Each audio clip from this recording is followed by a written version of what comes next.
Good morning, everyone. Our today's topic is on infantile colic. So, basically, infantile colic, the name itself describes as infantile colic means colic in the young infants. Now, infantile colic, it is the most common and it is the most self-resolving condition. But infantile colic, it has some important and adverse associations. And that associations include depression in the mother, maternal depression, child abuse, and early cessation of the breast feeding. So basically, infantile colic means colic in the young infants, and it is very common condition and self-resolving condition. Now, infantile colic means excessive crying of unknown cause, means excessive crying without any cause in the infants. And this colic, infantile colic, so this colic approximately affects 20% of the infants, and it is the most common presentation to primary health in the early life. So infantile colic means colic in the young infants, which is characterized by pain in the abdomen manifested by crying lasting for more than 3 hours a day and not caused by any other medical condition such as hernia or infection.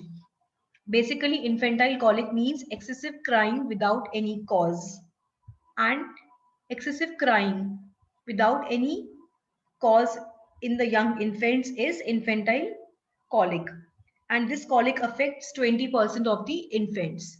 Now if we talk about the definition of infantile colic, then it is defined as colic in the young infants, which is characterized, the colic is characterized by excessive pain in the abdomen but without any cause, without any other medical condition.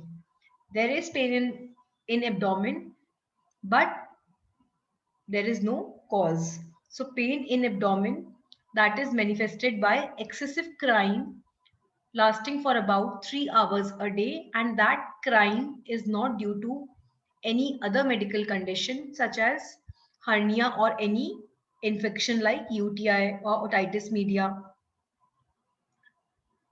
Now, the most important point over here is rule of 3. Now, this rule of 3, it is used to describe infantile colic. Now, this is the most important point to learn, rule of 3. Basically, rule of 3 is applied for describing infantile colic. And this rule of 3 says excessive crying for 3 hours a day, 3 days a week, and for 3 months. It is usually seen during the evening hours. Means infantile colic, it is most commonly seen during the evening hours. Now, as we have discussed that infantile colic is the most common and self-resolving condition. So basically infantile colic, it resolves spontaneously after the first 3 to 4 months of the life. So after about 6 weeks of the age, it usually starts improving and is completely better by the age of 4 months. So basically infantile colic is self-resolving and it gets completely better by the age of 4 months. And after about 6 weeks of age, at approximately 6 weeks of the age, infantile colic starts improving and completely better by the age of 4 months, 3 to 4 months. Now, intussusception, strangulated hernia, they should be ruled out during the initial episodes of the colic. Now, strangulated hernia, it is the surgical emergency in which the blood supply to the herniated tissue is compromised or sacrificed. So, strangulated hernia, it should be ruled out during initial episodes of the colic.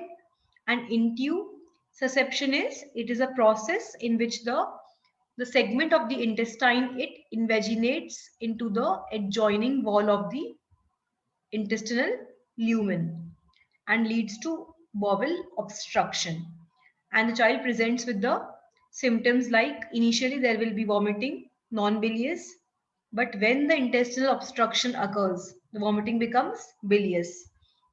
Then severe colicky pain in the abdomen, intermittent pain in abdomen, passage of blood and mucus in the stool. Then diarrhea, it is the earliest sign of intussusception, lethargic and palpable abdominal mass. So intussusception and strangulated hernia, they should be ruled out during initial episodes of the colic. Now, as we have discussed that at about 6 weeks of age, colic starts improving. But if the colic is continuing throughout 12 weeks, it is getting stronger even at 12 weeks, then it is important to consider GERD. So basically during initial episodes, we have to rule out strangulated hernia and intussusception. But if the colic is getting stronger at 12 weeks of the age, then it is important to rule out another diagnosis such as gastroesophageal reflux disease. It's a digestive disorder which affects the esophagus and the stomach. Now, gastroesophageal reflux. Reflux means backflow. So when the stomach backs up into the esophagus, then etiology. Now basically the etiology of infantile colic is not known. There is no etiology of infantile colic. It is unknown. Still there are some factors which causes colic or which are known to cause colic. And these could be underfeeding the baby, overfeeding the baby, allergy to milk or milk allergy or allergy to other food consumed by the mother. Means milk allergy can also cause colic in the baby, or if the baby is allergic to some food items or food substances which are consumed by the mother, they are also known to cause colic. Then mother's anxiety, stress, maternal depression, they have also been blamed to cause colic. Excessive swallowing of the air during feeding can also cause colic. And infantile colic is more common in the bottle feed babies. So basically the exact cause of infantile colic is not known, but these are some of the factors which are known to cause colic. So mothers worry, anxiety, they have been blamed to cause colic, common in bottle feed babies. Excessive swallowing of air during feeding can also cause colic. Underfeeding, overfeeding the baby can cause colic. And allergy to milk and food substances which are consumed by the mother, they can cause colic. Now, one more important thing, colic should only be diagnosed after the exclusion of the organic causes, because now here is it is important to understand that colic, it should only be diagnosed after excluding the organic causes, because these organic causes, they may present with some other features also, and these organic causes could be these organic conditions. These are some of the conditions which need to be excluded before diagnosing infantile colic, and these could be cow milk protein allergy, then gastroesophageal reflux disease, then lactose intolerance or overload of lactose, then inguinal hernia, then intussusception, then any kind of infection like urinary tract infection, meningitis, otitis media, then hydrocephalus, then non-accidental injury. Means all these organic causes, they have to be excluded in the crying infant before diagnosing infantile colic. Now, general management of infantile colic. Avoid underfeeding and overfeeding the baby.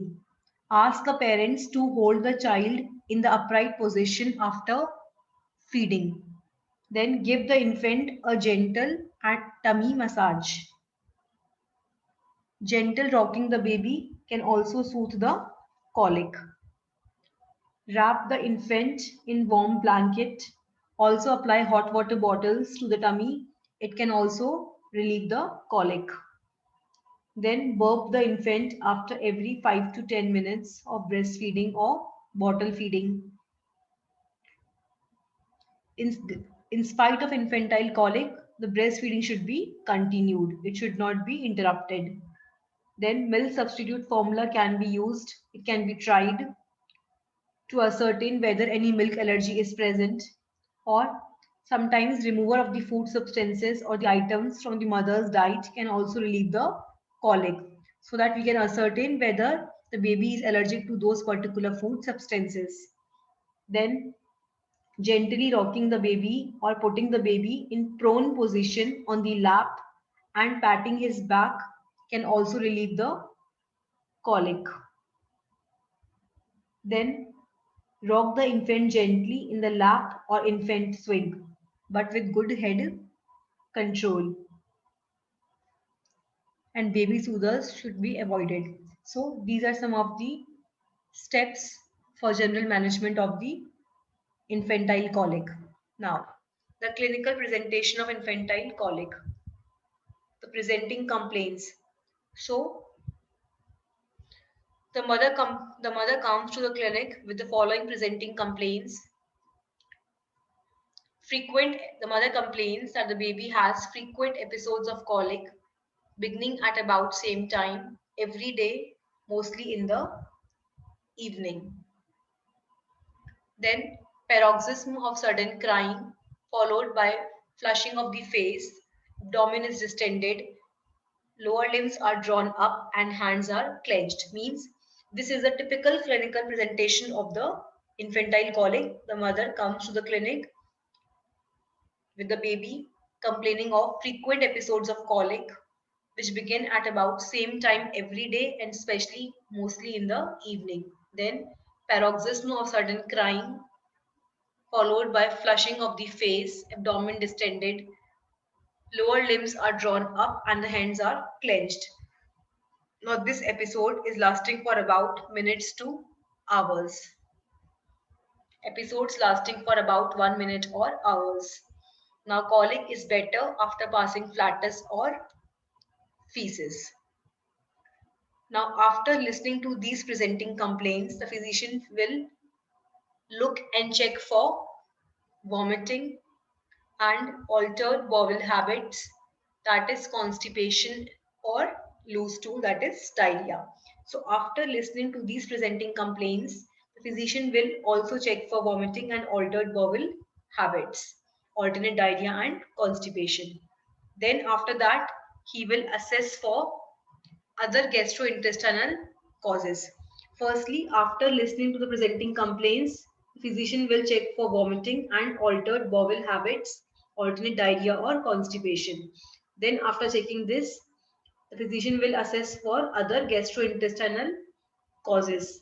Then physician will rule out intussusceptions and strangulated hernia. And how he will rule out? For intussusception, the symptoms will be fever, vomiting, abdominal pain, stool mixed with blood and mucus, and lump felt around the umbilicus. And to rule out gastroesophageal reflux disease, there will be vomiting, crying, irritability, and coughing, especially at night.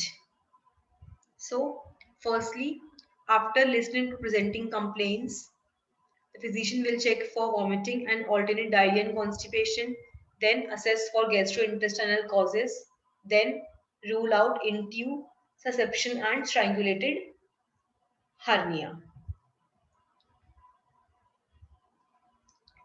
Then, after that, after ruling out intussusception and strangulated hernia, we'll start homeopathic management.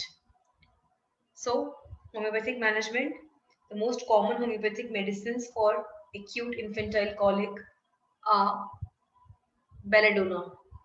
Now, belladonna, general indications for belladonna will be sudden, violent redness, burning, heat, restless. Now, the particular symptoms are abdomen is tender and distended, worse by motion, touch, pain in the abdomen, especially in the epigastric region, nausea, vomiting. Then, child screams and bends backward. Then, colocynth. General indications is mostly symptoms get better by motion and pressure. Extremely irritable and impatient. Then particular indications will be colic in children due to mother's anger. Colic in the young infants due to anger or frustration in the mother. Colic is caused by flatus and undigested food. Colic is better by passing flatus and stool. Then the child turns and twists in every possible direction. Then dysphoria villosa. The infant has weak digestive powers. Sudden pain in abdomen which radiates backward. Violent colic occurring in paroxysms, regular paroxysm. Colic worse from bending forward and better on bending backwards. Colic is worse from bending forward and better on bending backwards. Then chamomilla, colic from flatulence, and colic is worse from warmth. Then Raphanus sativus. General indication of Raphanus is changeable mood and constantly thirsty.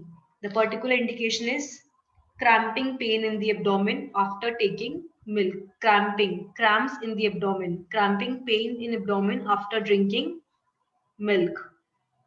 Pain, all the pain is worse by drinking. Abdomen is distended. Abdomen is distended, hard, tympanic. Then pain in stomach with increased appetite. Child wants to feed all the time. Excessive salivation. Then magnesia phosphorica. General, patient is chilly. Right-sided affections, restless. Then specific indications are colic accompanied with belching of the gas with no relief. Abdomen distended. Colic is better by rubbing and pressure. Then Senna. Child is very much restless. Infantile colic when the child has flatulence. Stool is hard and dark.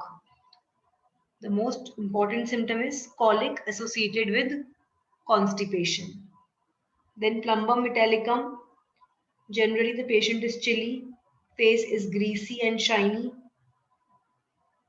Then specific indication for plumbum metallicum is abdominal pain associated with constipation, colic worse at night and better by bending double and pressure, excessive colicky pain, bluish discoloration of the margin of the gums.